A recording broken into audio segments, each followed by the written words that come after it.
उद्यापासून 12वी बोर्डाची परीक्षा. 15 लाखांहून अधिक विद्यार्थी देणार परीक्षा. कॉपी मुक्तीसाठी राज्यभरात 271 भरारी पथकांची नियुक्ती. नमस्कार दर्शक हो, आपण पाहत आहात वैराग न्यूज. वैराग न्यूज मध्ये आपल्या सगळ्या दर्शकांचे अगदी मनापासून स्वागत. महाराष्ट्रात आता उद्यापासून दिनांक 11 फेब्रुवारी पासून 12वीच्या परीक्षा सुरू होणार आहेत.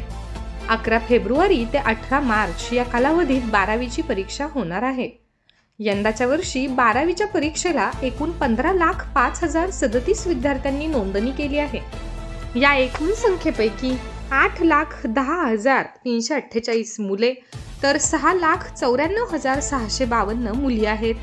या परीक्षेला 37 तृतीयपंथी नागरिकांनी देखील नोंदणी केली आहे. महाराष्ट्रात एकूण 10,550 कनिष्ठ महाविद्यालयातील या विद्यार्थ्यांची नोंदणी झालेली असून या परीक्षेसाठी संपूर्ण राज्यातील विद्यार्थ्यांसाठी 3,373 मुख्य केंद्रावर परीक्षा आयोजित करण्यात आली आहे. विज्ञान शाखेला 68,967 विद्यार्थी, कला शाखेला 3,80,410 विद्यार्थी, वाणिज्य शाखेला 3,19,439 विद्यार्थी तर किमान कौशल्य आधारित अभ्यासक्रम 31,735 विद्यार्थी आहेत. टेक्निकल सायन्स 4,486 असे एकूण 15,05,037 विद्यार्थी यंदा परीक्षा देणार आहेत, अशी माहिती मंडळाचे अध्यक्ष शरद गोसावी यांनी पत्रकार परिषदेत दिली आहे.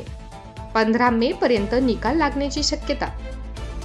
अशाच चालू घडामोडींचे अपडेट्स जाणून घेण्यासाठी आपल्या वैराग न्यूज चॅनलला नक्कीच सबस्क्राईब करा, लाईक करा, शेअर करा व कमेंट देखील करा. बेल आयकॉनवर प्रेस करा व नोटिफिकेशन्स मिळवा. पाहत राहा फक्त वैराग न्यूज.